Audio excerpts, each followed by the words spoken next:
Hey folks, it's Marvin Cash, the host of The Articulate Fly. On this episode, friend and author Steve Ramirez returns to the podcast. We have a great conversation about lessons from the river, and Steve updates us on his latest book, Casting Homeward. I think you're really going to enjoy it. But before we get to the interview, just a couple of housekeeping items. If you like the podcast, please tell a friend, and please subscribe and leave us a rating or review in the podcatcher of your choice. It really helps us out. And I hope everyone had a safe and relaxing 4th of July with family and friends. I want to thank all of our listeners for their patience as we took last week off to attend the Outdoor Writers Association of America's Field Fest in Johnson City, Tennessee. It was great to spend time with colleagues and get more content for the show. And we will be in Orlando later this week for ICAST. If you will be too, hit us up on social media if you want to connect. It's always great to meet listeners on the road. And we recently released an interview-only show, The Long Haul with the Articulate Fly. So if you prefer to listen to the Articulate Fly without the fishing reports, just search The Long Haul in your favorite podcatcher. Now, on to the interview. Well, Steve, welcome back to the Articulate Fly. It is truly my pleasure. You know that. And thank you for inviting me. Oh, gosh, I love our conversations. You know, folks, it's kind of funny. We were talking before we started recording, and it's been almost 2 years since Steve was on the last time. And there's been a little bit of water under the bridge. I know you've several more books in the casting series, and I know you've got the last of that series is going to get released in September. Yes, September 3rd. And so I'm trying to remember if it was 2 years ago, you had 2 of the books in this series out. Is that right? Or was it just 1? I think 2 were out and the 3rd coming out last time we spoke. So Casting Forward, which since we've spoke, has been the last number of months number 1 on Amazon, which is a beautiful thing, and was highlighted in the movie Mending the Line, which is why it had a second life. And then Casting Onward was the second book. I think those 2 were out when we spoke last. Casting Seaward was coming out, and it's now been out for 2 years. And since I seem to be running at about 1 book every 2 years, Casting Homeward, which is the final in the casting series with Lions Press, that comes out September 3rd, and it's on pre-order right now for people that want to pre-order. And I'm really excited. Yeah, it's super neat too. And I know, you know, because we've talked a little bit that you're sort of meditating on what the next project will be because you are in perpetual motion a little bit like I am. Yes. And I basically know the next project. It's not something I'm going to go public with yet, except to say that I'm excited about it. It's challenging, and it's the kind of thing you and I talked before. My writing is a lot about destination, both in reality and philosophically. And so, yeah, it's an expansion on, even though it's a start of something completely new from the casting series, it's a great expansion and a wonderful, I think it's going to be a great adventure for everyone. And they get to do it with me without, the mosquitoes and the bears. Yeah. And while they wait, they can always read your column in Fly Fisherman magazine. That's true. And thank you for bringing that up. I'm actually quite open about the fact that I feel very fortunate and love it that I'm a small part of the Fly Fisherman magazine family. I do love it. Yeah, it's a neat magazine. And I think Ross has done a really good job of kind of bringing that magazine into the 21st century. See, I'm going to say stuff, and I up front, Ross is my friend, and so I have to say that right up front. But he's my friend because of who I see him and how I see him, and I think he's worked really hard to make that such a rounded experience. Everything from how to where to why to, why we do it, and then what's our responsibility, which is the part I love the most. I think he's really getting us all to think, or helping us, bringing people together to help all of us think together about how we can protect what we love, and love what we protect. So, yeah, I'm definitely, don't mean to go on too much, but I think he's done a great job, and I'm really very happy to be part of it. Yeah, it's very neat. And, we've talked multiple times since the last interview. And, one of the things I always enjoy about our conversations, and I enjoy this, not all of my interviews are like this, but I love what I call the journey interview. And, we've been kind of kicking around. I mean, gosh, we've probably been talking about this for 6 months. Kind of what did we want to talk about when we got together again? And, I don't generally do interviews where it's like the book's out, let's talk about the book, but we thought it would be kind of interesting to just talk about lessons from the river. Mm-hmm. And, I think we've got a handful of kind of topics, but, I'll kind of open it up because, one of the things, everyone that knows me, everyone will get ready to laugh. I'll say I'm moderately wound tightly. I laugh too. And so, one of the things I think that's really one of the things I've kind of taken away from kind of my life, on the water is that you can only take what the river is willing to give you. Right. Just like life. No matter how much we think we have control, we don't. We only have control over our decisions. So you can cast over here, cast over there, stand here or stand there. And it's pretty much like it doesn't mean it's coming around the bend. Yeah. And, we can control how we react to those situations as well.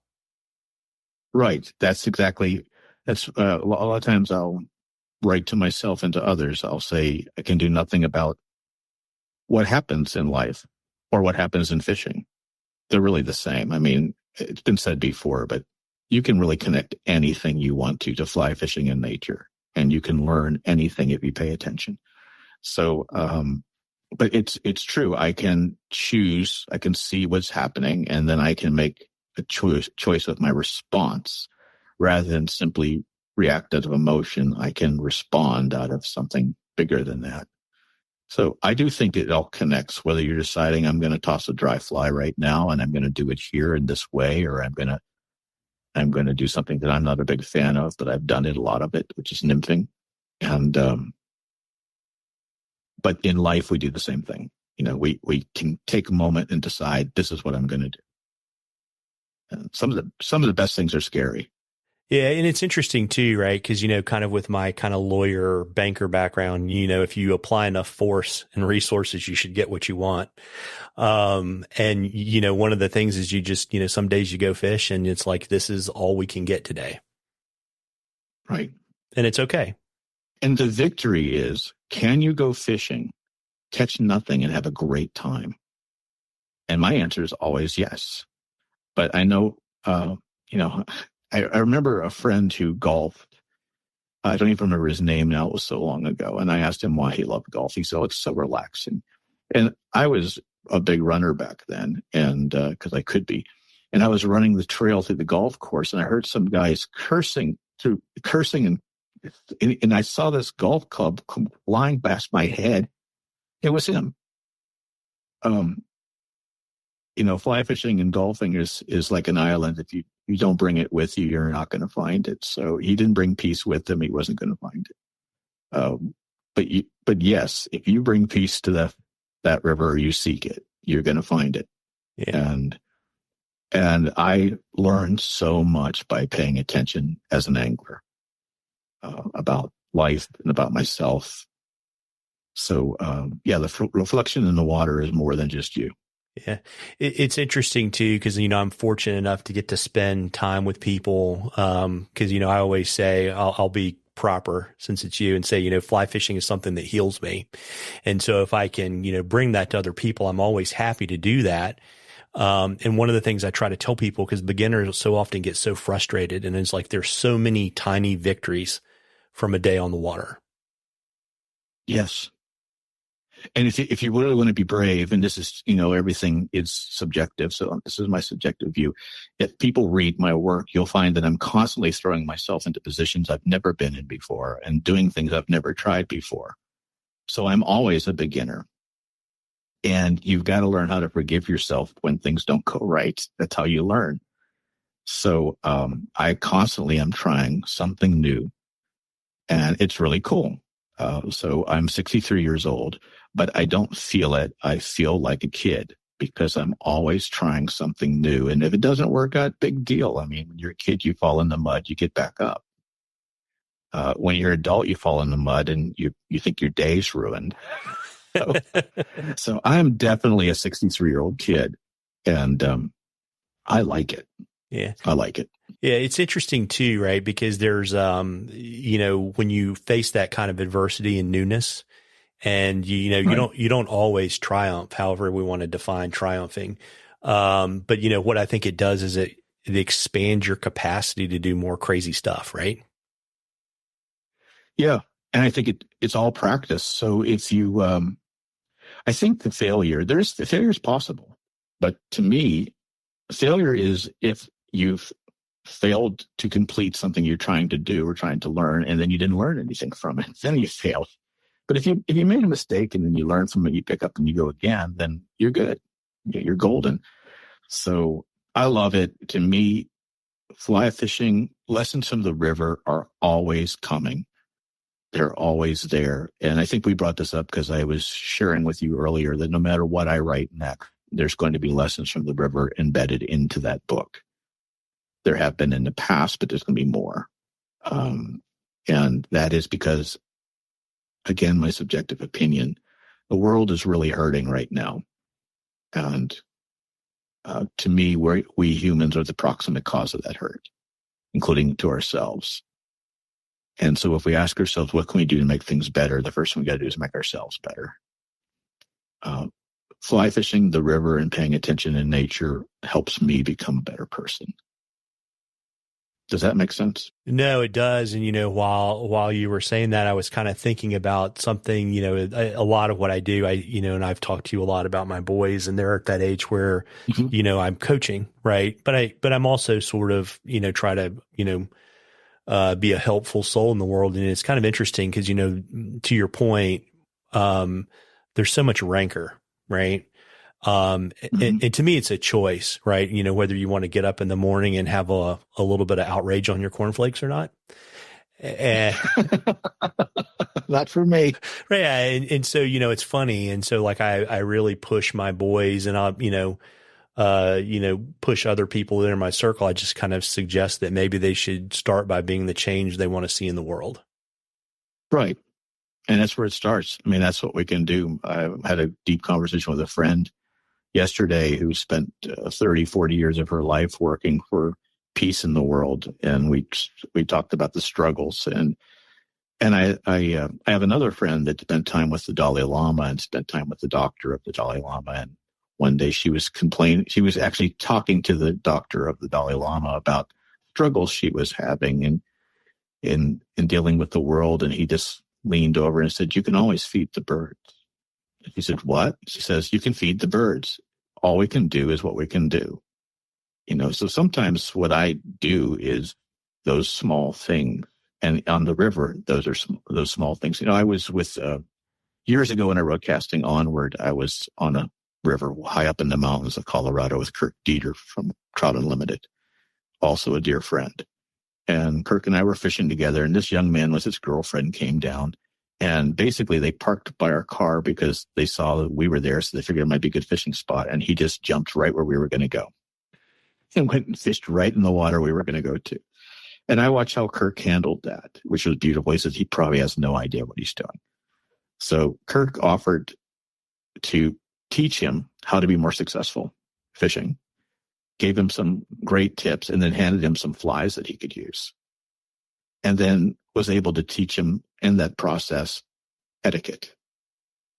Where other people might have yelled at the young man, who it turned out just came out of the military after serving in Afghanistan. He just didn't know what he was doing. So yeah, I don't want any cornflake. I don't want any rage in my cornflake. I carried a weapon for 35 years. I don't need any more. Yeah. Yeah. It's interesting too, Steve, because, I'm always fascinated, talking to creatives, and, I'm fortunate to be able to interview a lot of authors and other creators, on the podcast. And, kind of one of the things too, kind of another thing I think about when I think about lessons, from the river is how it helps us create that serendipitous space, right? To solve problems and to be creative.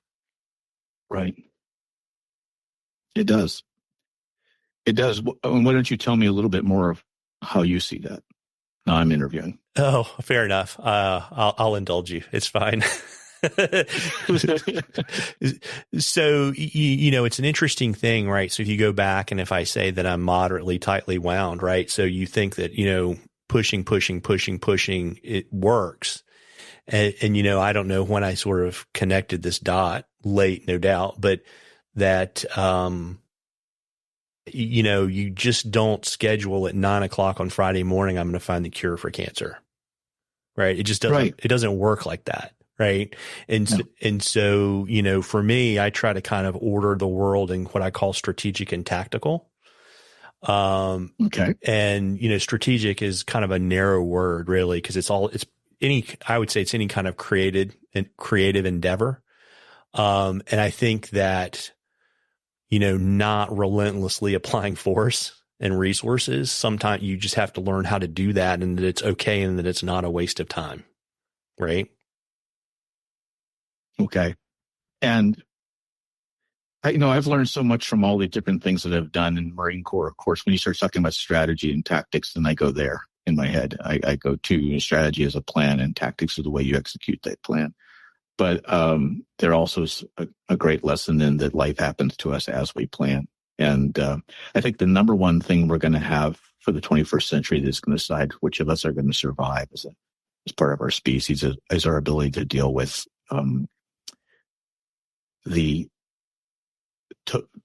we do not know what's coming next. So we're going to have to be able to deal with that. And yeah, I think we do have to hold space. When we're fly fishing, we're on a river, we're in nature and anything, whether you're a fisher, hunter, or a wildlife photographer. There is serendipity involved in that process. And that has to be, a lot of times what happens for me is the best things happen when I simply wait. Or I'm open to them happening. I'm paying attention. And you keep hearing me saying, paying attention, because that's what it is. And when I find myself being blocked, even as a writer, I'm thinking, okay, what am I going to do here? The terror of the blank page. The first thing I'm going to do is make some coffee and relax and just let it be.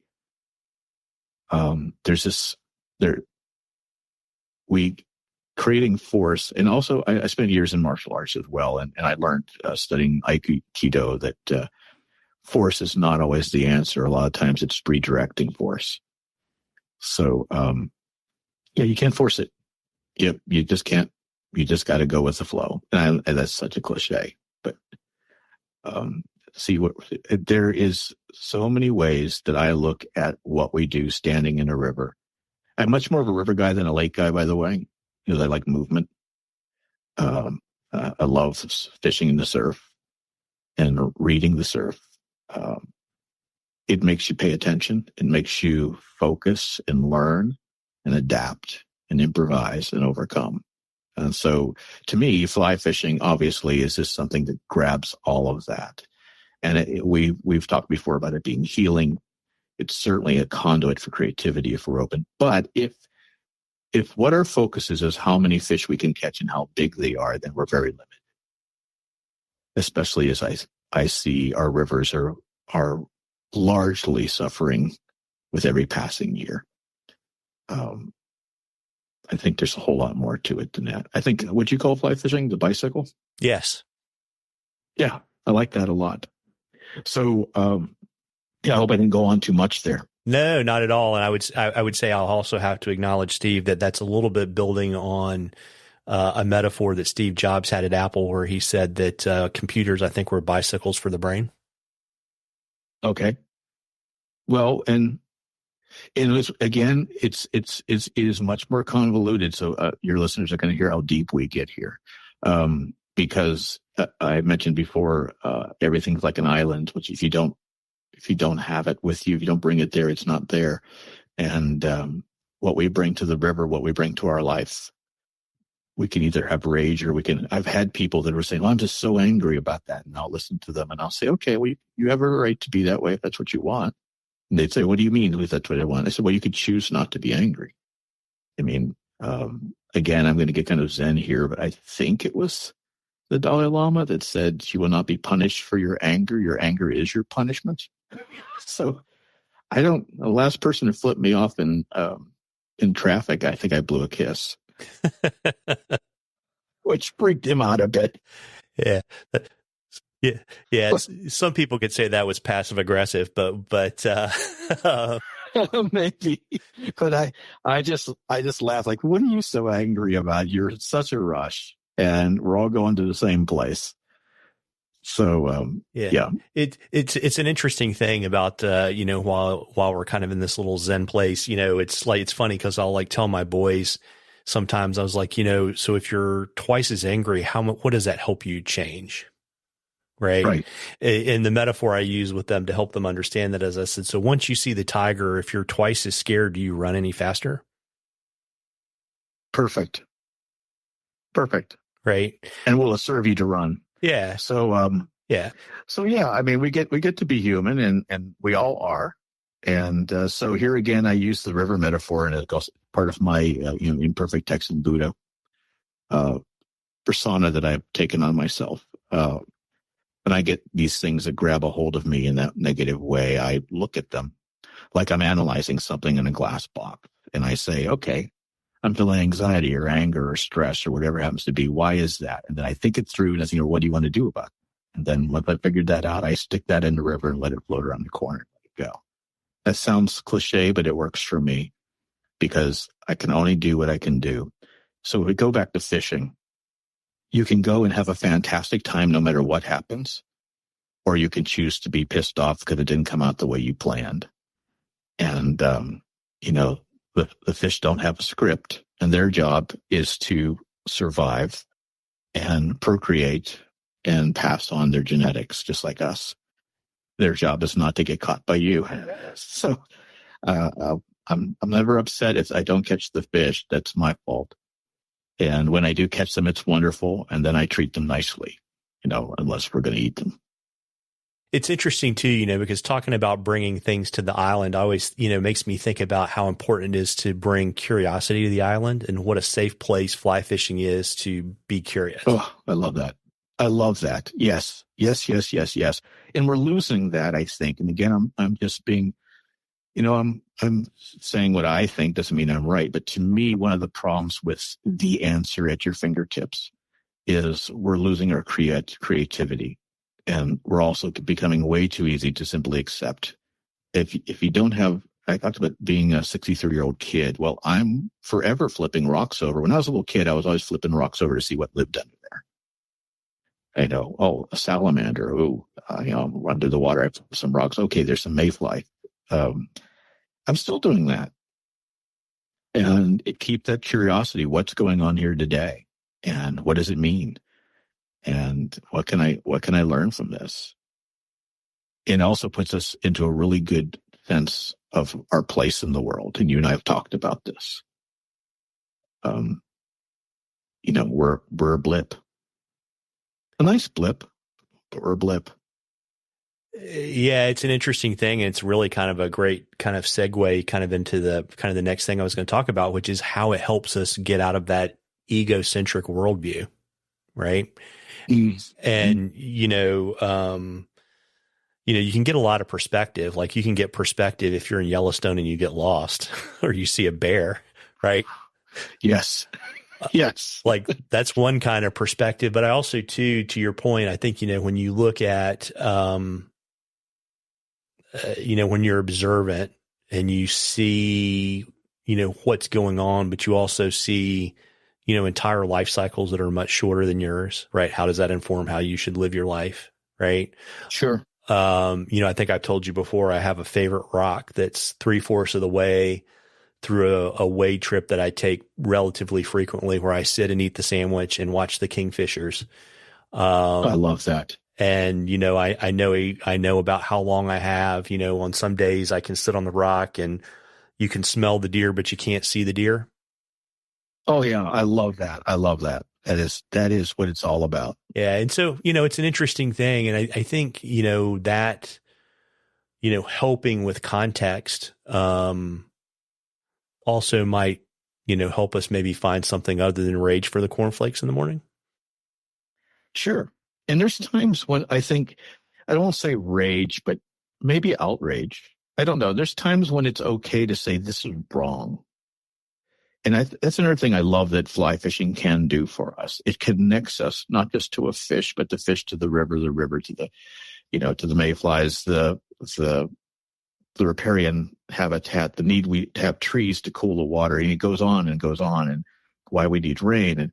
And once you've done all that connection, you understand how small you are, but also that you're part of this huge thing that is so beautiful. And once we have that, it's okay for us to feel a certain degree of this is wrong when we notice that people are throwing their beer cans in the river, or that they're randomly killing fish and throwing them up on the shore to die. Or, we could go on and on about that. But then how do we deal with that?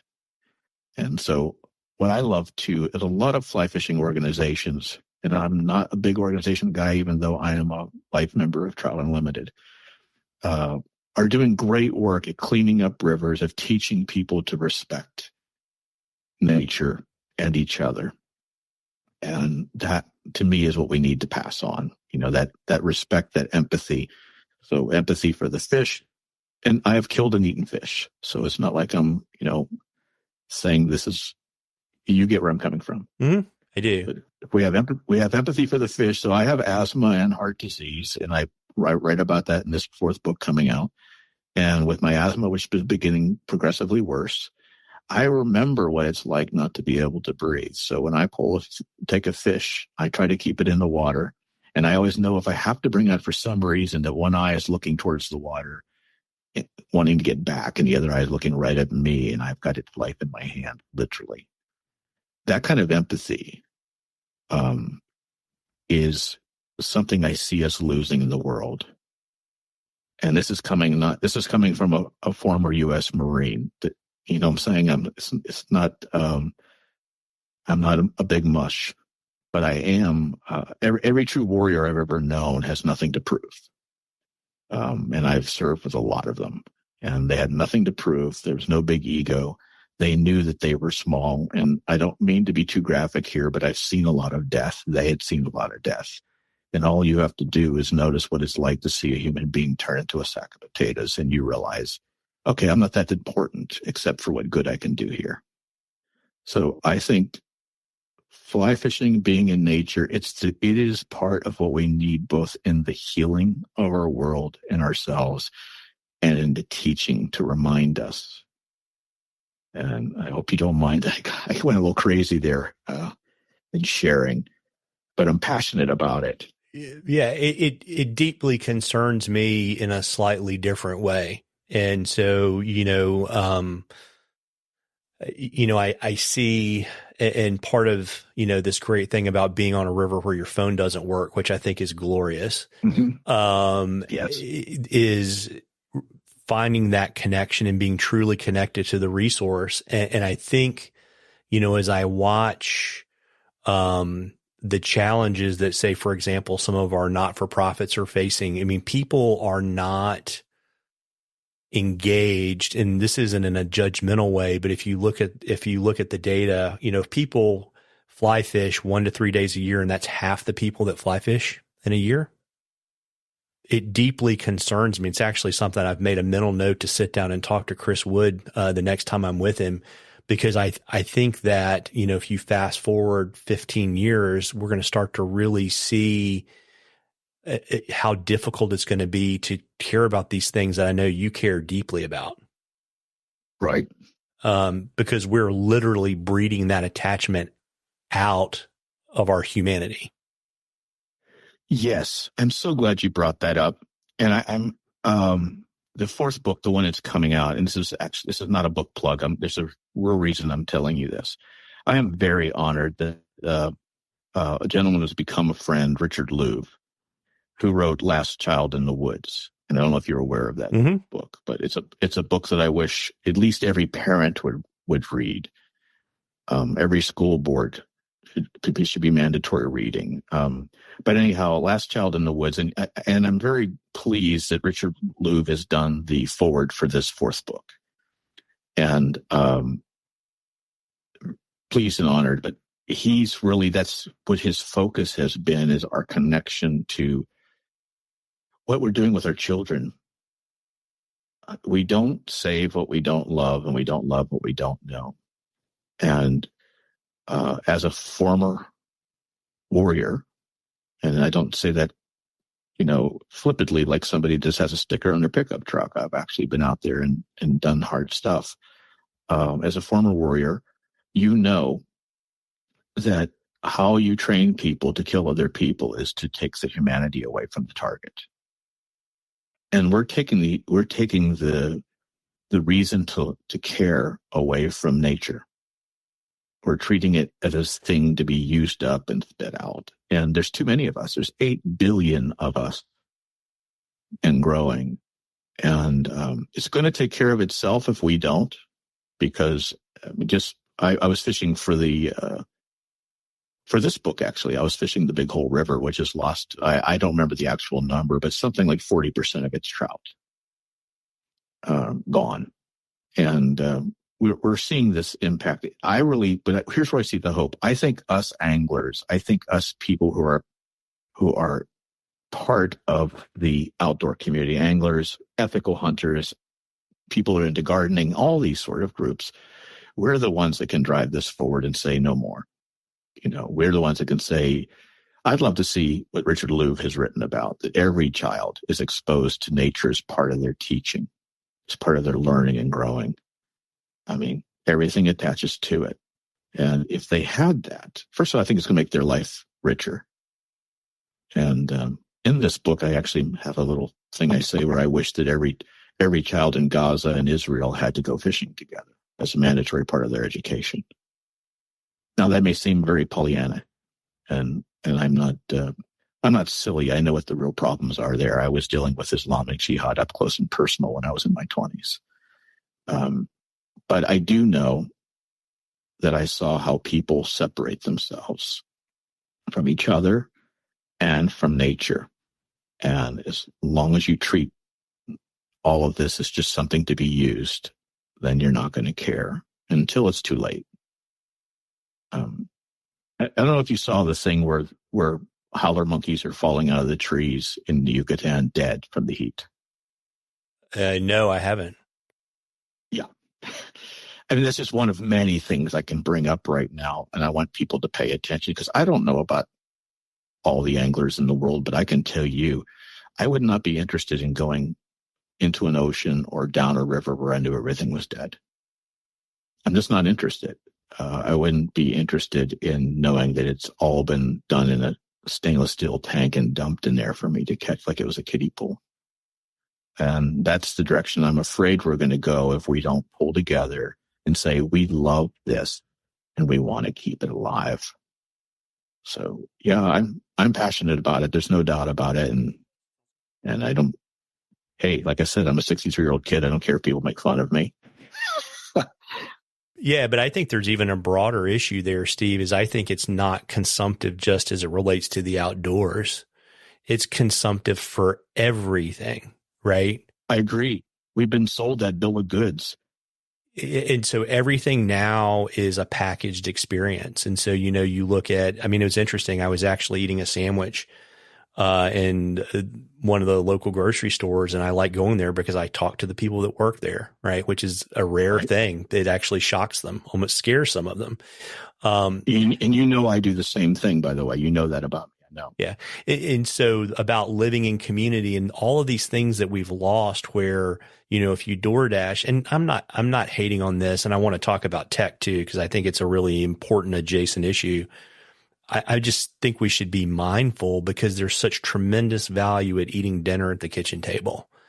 There's tremendous value in baking cookies with your grandmother and going and cutting down a Christmas tree. And I'm not saying like these are pinnacle experiences, but where everything is just an exchange, we become disconnected.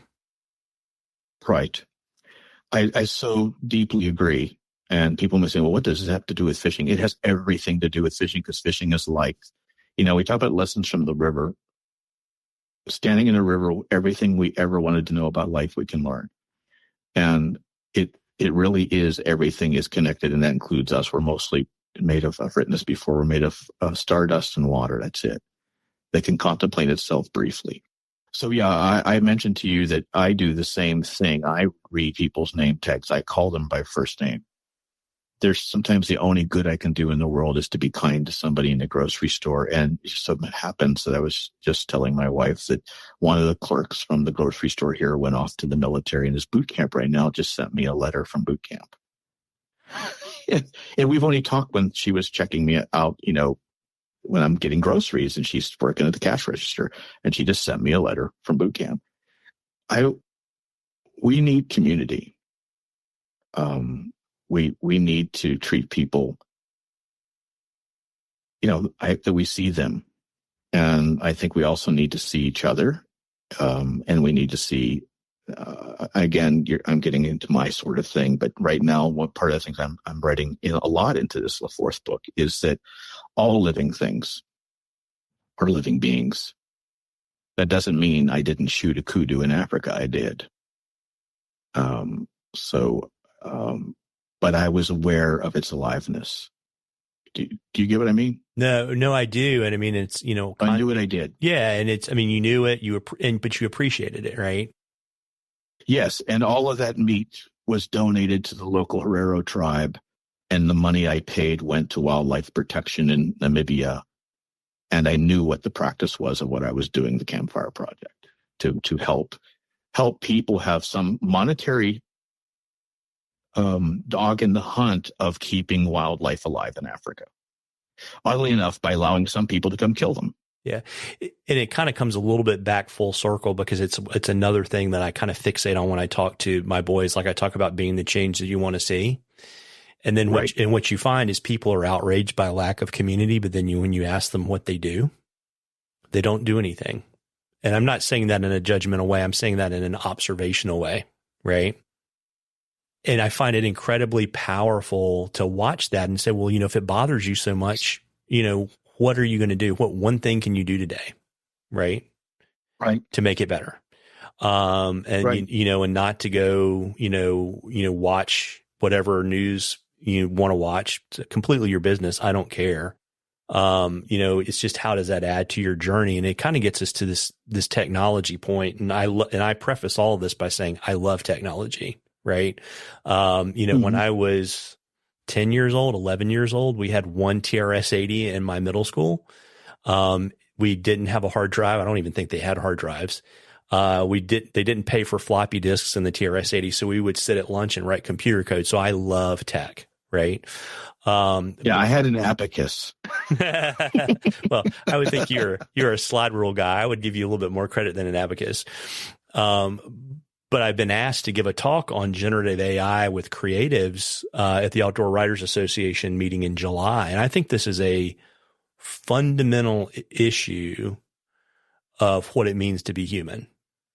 And, I generally think about these things as they're shovels and they're tools. And some of that's generational, because that's what I was going to say. Yeah. I'm a Gen Xer, but I always tell people, like, the shovel is not inherently bad. But if I hit you on the head, I did something bad with the shovel. And I think exactly. And I think we need to be incredibly reflective. And this flows back into these lessons from the water, because you start to appreciate your humanity while you're there. Right? Sure. And so do you need, like, AI can be very, very useful, but, like, what is it that you want to allow it to do for you? Well,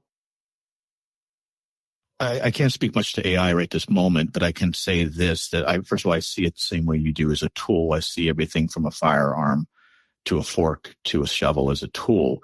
And what happens to it is an extension of the choices made by the person operating it. And with that said, and that's true even if you're standing on the river with someone. By the way, one of the greatest things I'd love to do is teach someone and watch them experience catching their first fish. There's a scene in the movie Mending the Line that was actually, I'm grateful to say, taken from me, where the main character, Ike, he teaches the young man how to be grateful to the fish. Because you know this about me already, because we've been friends for a while, that I say thank you to fish when I release it. And the character says thank you, and he teaches the other young Marine that, and that Marine then comes up with his own thing and says peace. I think the teaching part. So getting back to the technology and technology, you and I have become friends, and I've met some of the best friends of my life through technology. I met some of the best people of my life. I use technology for me to write my books and my stories and my essays, which I hope help people. It's a tool, and it can be used for really beautiful things or really ugly things. Yeah.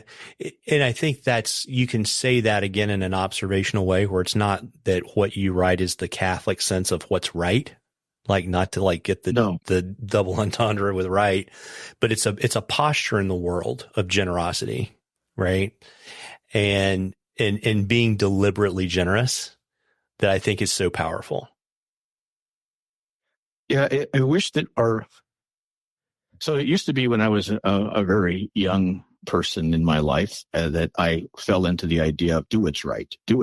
But then I grew up and I learned that a lot of people doing horrible things think they're doing the right thing. As I said, no one in any foxhole fighting in any war on either side ever thought to themselves, I wish I wasn't the bad guy. They always think they're doing the right thing. To me, it's more about us having values that are.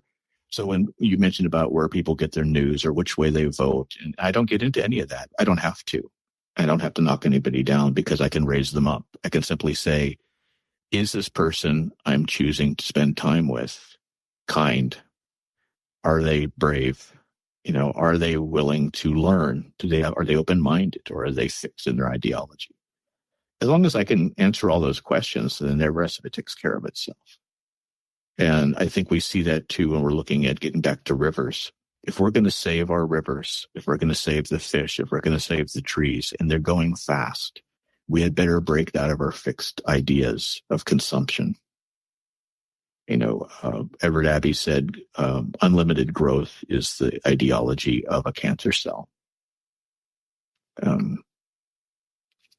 Sorry, did I wander again? No. I just kind of, I sit and I think, and I mean, I think it's about, deliberate curiosity, but one thing I want to kind of touch on before we maybe come back a little bit is, I think about, talking about, being with people in a non-judgmental way when you're kind of seeing these qualities of curiosity and humility, right?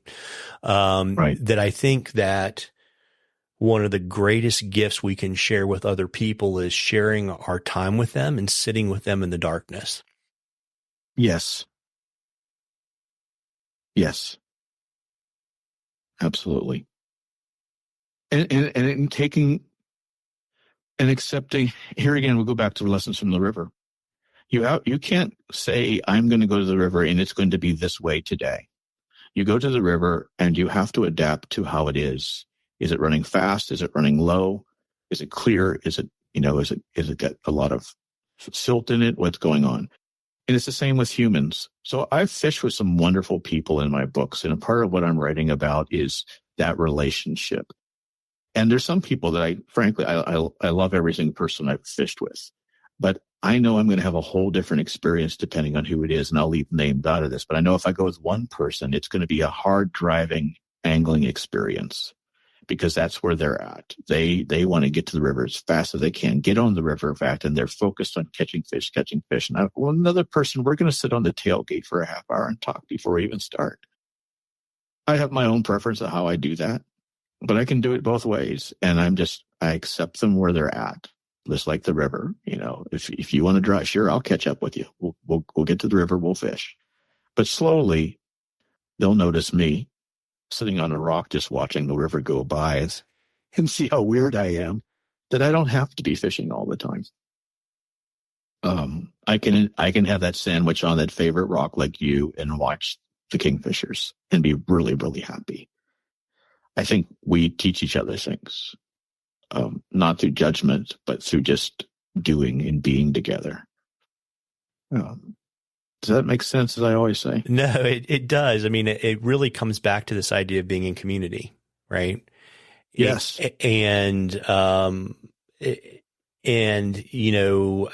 I think humans are unfortunately incredibly adept at differentiating. And I think, if you get to focus on all of these things that we have in common. So for example, in fishing, we share this love of fly fishing, right? You may be a warrior fly fisherman. You may be a poet fly fisherman. But the question is, where does the common ground from that, your experience on the water and sharing that with other people? Right. How does that inform? Because I think all of these things, right, if you kind of come out of this, they're practices, if you see them, they're not only about fly fishing. It's why I say fly fishing is a bicycle. There are modalities and habits that you can bring back to your regular life that make your life better. Absolutely. Absolutely. More than anything I know, actually. But absolutely. If that's what you're open to. And I think this is just, again, subjective. If we address our fly fishing, if we address our interaction with nature, then our interaction with each other through that lens, our lives get better and it ripples out. And that is also, I'm going to bring it back to the books in a second. My books are written on purpose in a certain way.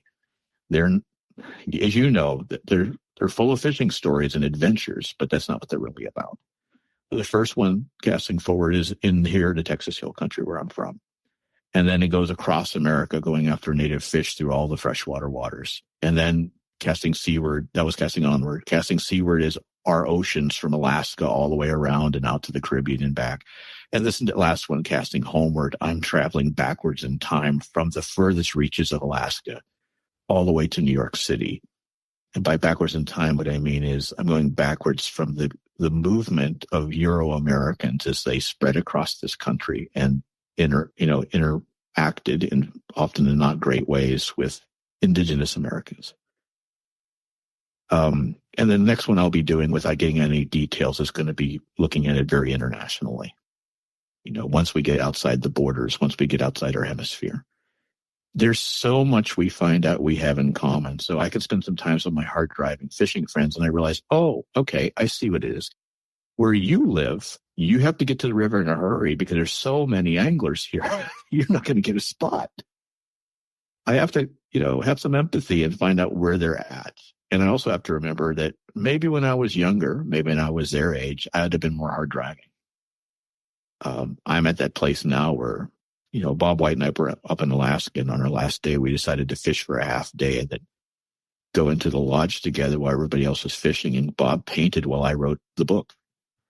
That was really cool for me, but a lot of guys would never do that. I'm not going to waste a half day of fishing. But we both looked at each other and said, we've caught all the fish we need to in our life. Let's go paint and write. So we're just in different places. Yeah, it's interesting too. I mean, and it's not just fly fishing. I mean, a lot of stuff in nature, if you can leave a little bit of the technology behind. I mean, I literally started going to Montana because my BlackBerry didn't work there. Right. And that was a long time ago, if you're saying BlackBerry. Yeah. And also too, it was kind of an exotic place. It's less exotic, than it used to be. And so, it was kind of like telling people at work that you were going to the moon. They were like, gosh, we can't get him. He's in Montana. But it's this, it's funny. It's funny, but true. I mean, and so, oh no, I love it. I used to have these high speed jobs where I made real money, and they would say to me, well, how do we get you? And I say, you don't. They would always say that to me. How do we reach you? I said, you don't. I'm going to be on an island, or I'm going to be in the mountains. Yeah. It's an interesting thing too, right? Where they don't want to pay you like you're irreplaceable, but then when you want to leave for a week, God forbid, you have to be tethered with an umbilical cord. It's a uniquely American thing too, I'd have to say, as having lived different parts of the world. Only in America have I seen where we are taught that our job is to do our job. And, when the economy is going down, the message everybody gets is spend more money, bring the economy up, buy more stuff. And then when you don't have enough room for that stuff, you can always rent space to hold your stuff that you don't use. So this is getting off of fly fishing, but I'm trying to a little bit. I'm trying to make sure that my fly fishing quiver of rods and reels is exactly just what I need and nothing else. And I'm donating the rest of the ones I have to good causes, like Project Healing Waters.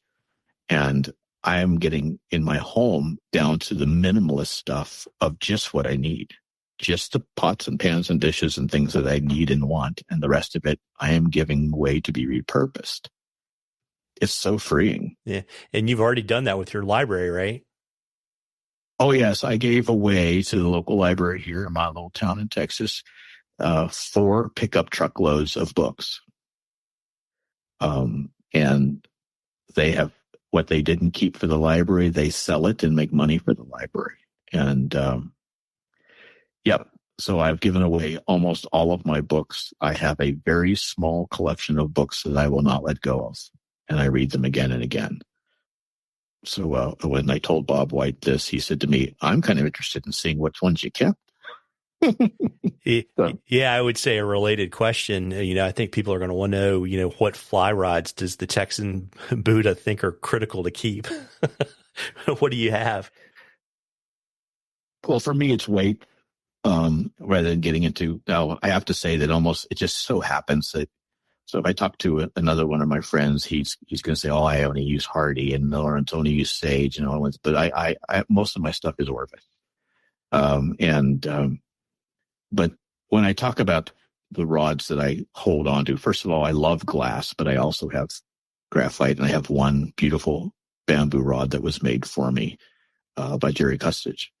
And at Sweetgrass Rods.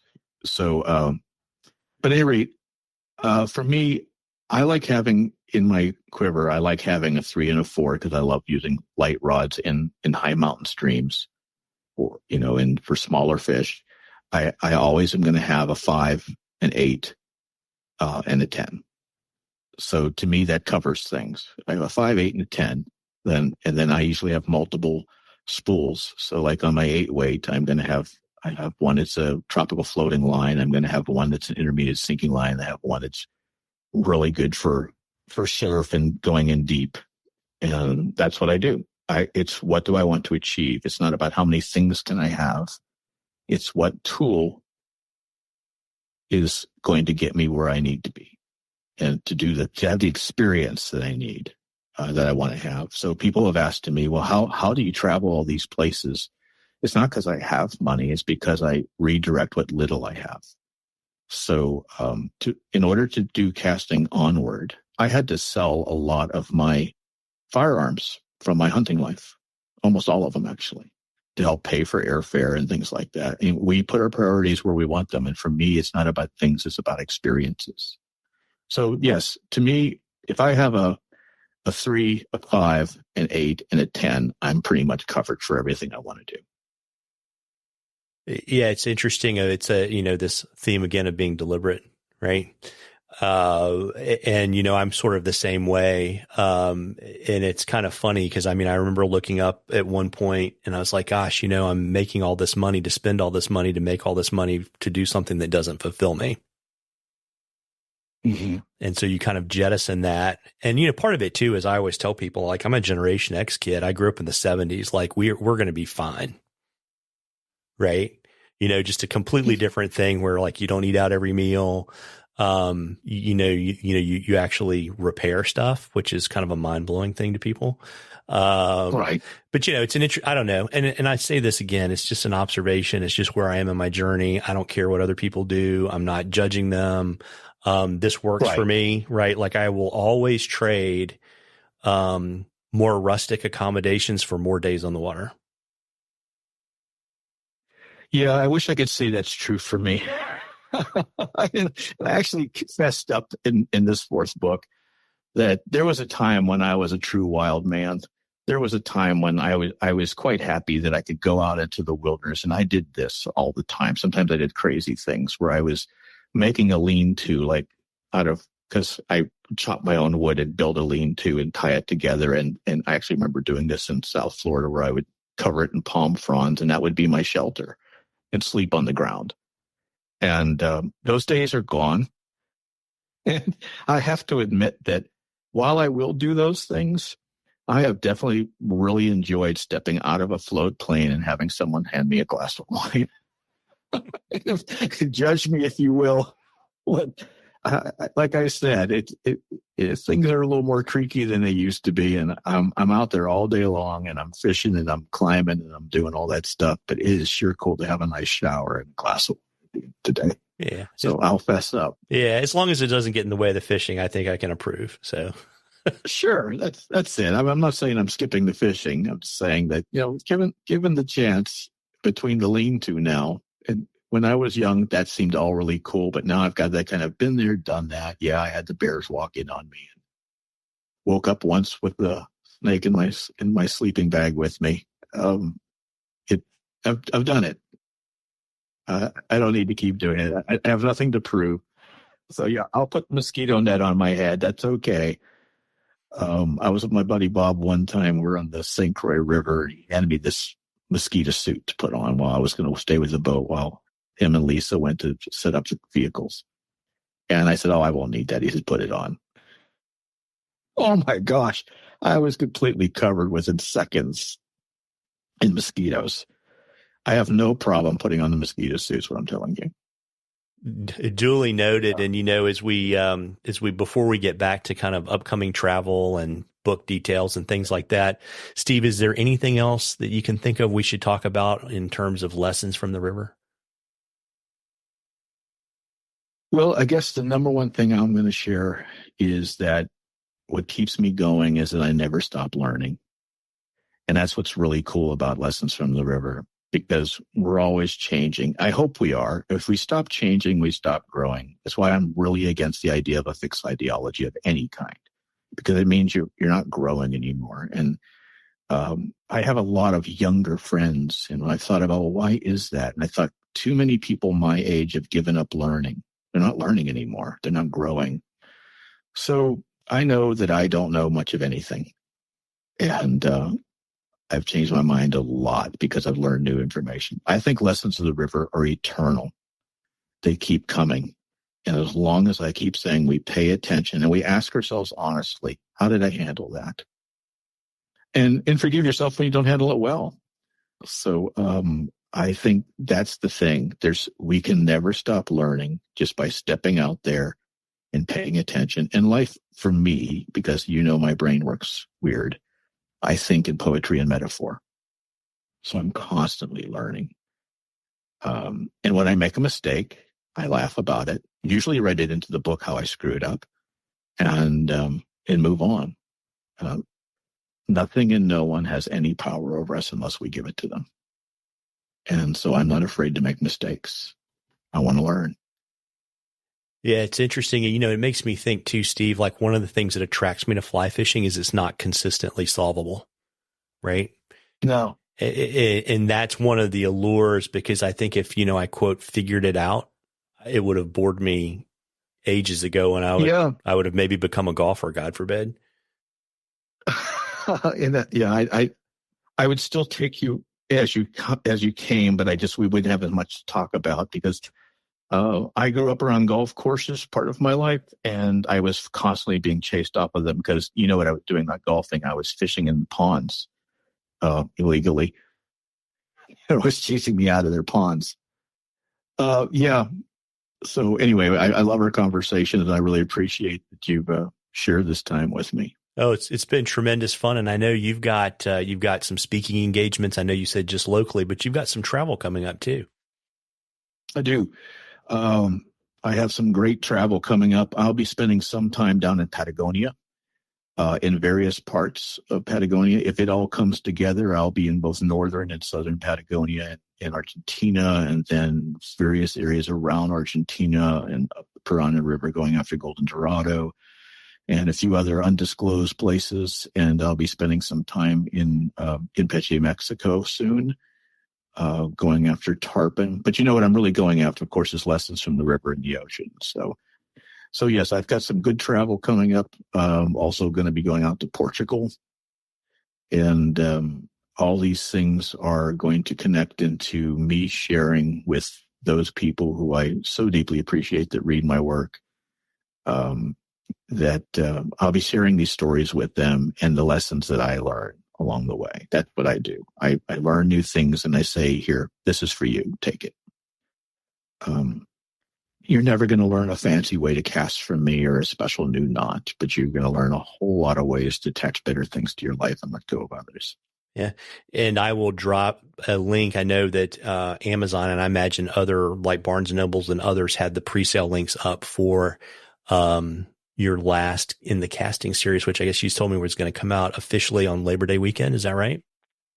It's September 3rd. It's on pre-order now. I'm grateful to say that it's been doing well in pre-order right now. And the reason I care about that, by the way, is I don't do this because you don't become a writer for money. So it's because I want people to read these stories. I want people to get something out of it. It makes me so happy to get letters from people saying, I just love this book or I love this essay in Fly Fisherman. It really helped me. So yeah, it comes out the 3rd. It is available on all the major booksellers like Amazon. It's probably one of the easiest ones, Barnes & Noble, Books A Million, Indie Books. But I also want to share that if they want a signed copy, the way to get signed copies is through my friend BobWhiteStudio.com.